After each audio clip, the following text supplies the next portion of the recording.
South Korea pays no attention to North Korea and conducted its live fire drills in the Yellow Sea.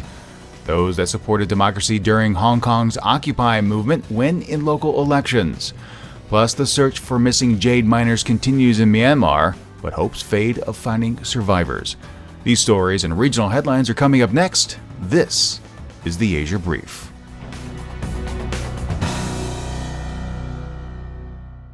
Greetings and salutations, my excellent friends. Steve Miller here on this Tuesday, the 24th of November, 2015.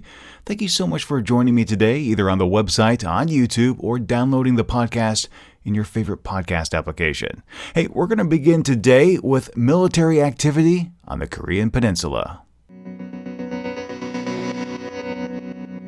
North Korea warned that Seoul would face, and I'm going to use air quotes here, merciless retaliation if it conducted live fire drills on the 5th anniversary of the shelling of Yeonpyeong Island and if any of South Korea's shells found their way into North Korean territorial waters. South Korea's Defense Ministry spokesman Kim Min-seok said there was no sign of unusual activity by North Korean forces leading up to the scheduled drill. As a result, and as expected, nothing happened. Unfortunately, there were some military casualties elsewhere in South Korea. Yonhap and other news agencies reported that around 6:22 p.m. on Monday evening, 2 U.S. Army personnel were killed near Wonju. It's suspected that their AH-64 Apache helicopter encountered some form of problem and then crashed. A local resident said, quote, "I went out after hearing a bang sound twice and saw flames rising into the sky from the side of the road." End quote.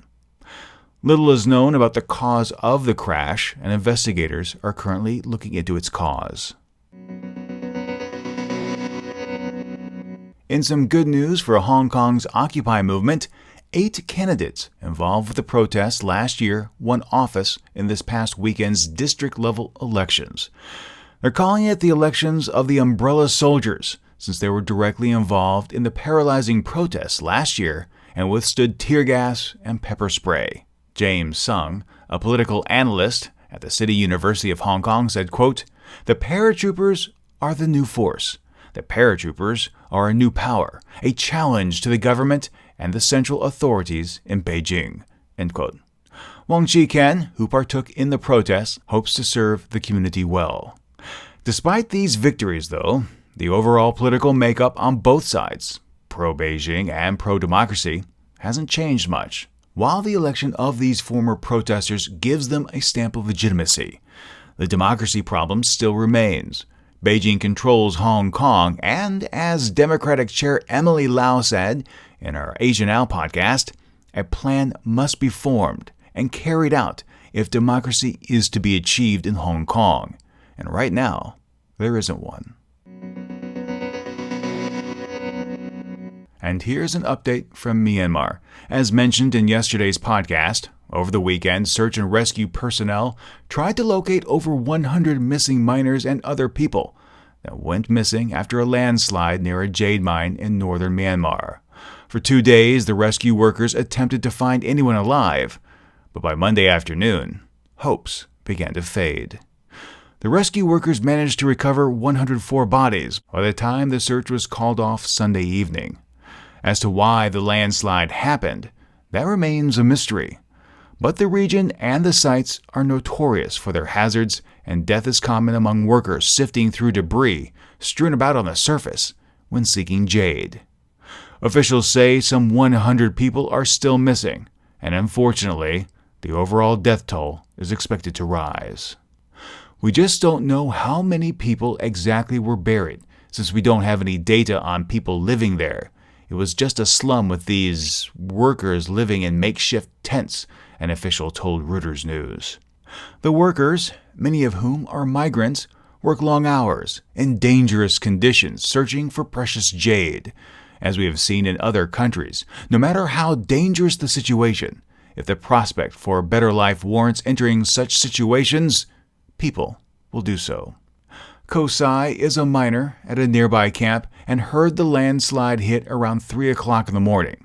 He said, quote, "We just heard a loud noise, sounding like thunder, and then saw a huge mountain collapse. and a huge wave of rubble was moving and sprawling on a wide area. It was just like a nightmare." End quote. And taking a closer look at the region, here are a few other stories to keep an eye on. When it comes to finally putting an end to the long-standing diplomatic disputes between South Korea and Japan, there are certainly many political processes that get in the way. However, one of the more frustrating things that occurs is when private groups derail the process with their specific actions.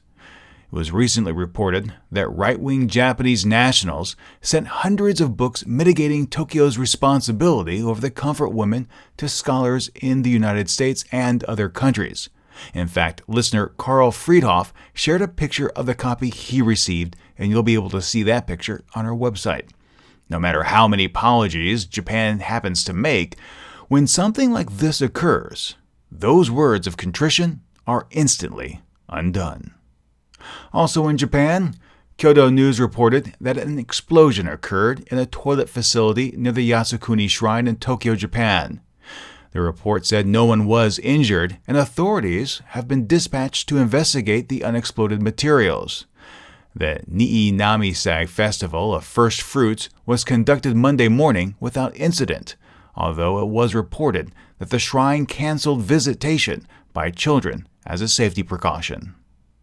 Once more, Beijing has a decidedly different view of what is appropriate behavior in the South China Sea. The Asian powerhouse announced it would continue to build military and civilian facilities on its artificial islands. Vice Foreign Minister Liu Zhenmin said, quote, "Building and maintaining necessary military facilities, this is what is required for China's national defense and for the protection of those islands and reefs," end quote. This position is at odds with the rest of the world and is sure to spawn conflict, especially with the announcement of the next U.S. Freedom of Navigation exercise. As previously mentioned on this podcast, Bangladesh hanged 2 war criminals for activities they carried out during the 1971 war to break away from Pakistan. This past weekend, unknown assailants opened fire on a Bangladeshi television crew's vehicle and wounded 1 journalist. Authorities are still trying to track down the attackers and find out exactly what their motive was. And finally, China, South Korea, and Japan have agreed to work together to combat the yellow dust coming from China's northern provinces. The 3 nations have agreed to increase the number of monitoring stations and begin combined analysis starting next year. Research will focus not only on PM10 particles, but that of PM2.5, which can find their way into the human body. China routinely sees hazardous levels of pollution, sometimes as high as 40 times the WHO limits during the winter months. According to Yonhap News, South Korea's airborne particulate matter has been rising during the winter months for some time, and as westerly winds carry smog from China to the Korean Peninsula, it's causing environmental and respiratory damage. Well, my friends, that'll do it for me today, but please take a moment and let me know your thoughts. I'd love to hear from you.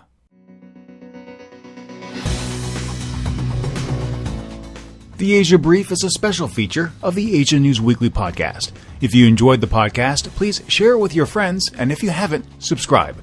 Subscribing is free, and when you do, the next episode is delivered automatically to you. You can subscribe on our website, asianewsweekly.net, or in your favorite podcast application. You can also keep up with more news from the region by following Asia News Weekly on Facebook or Twitter. And if you have any comments, questions, or feedback, be sure to drop us a line. That email address is podcast@asianewsweekly.net. Thank you so much for joining me, and until next time, remember to be true to yourself and to always be awesome.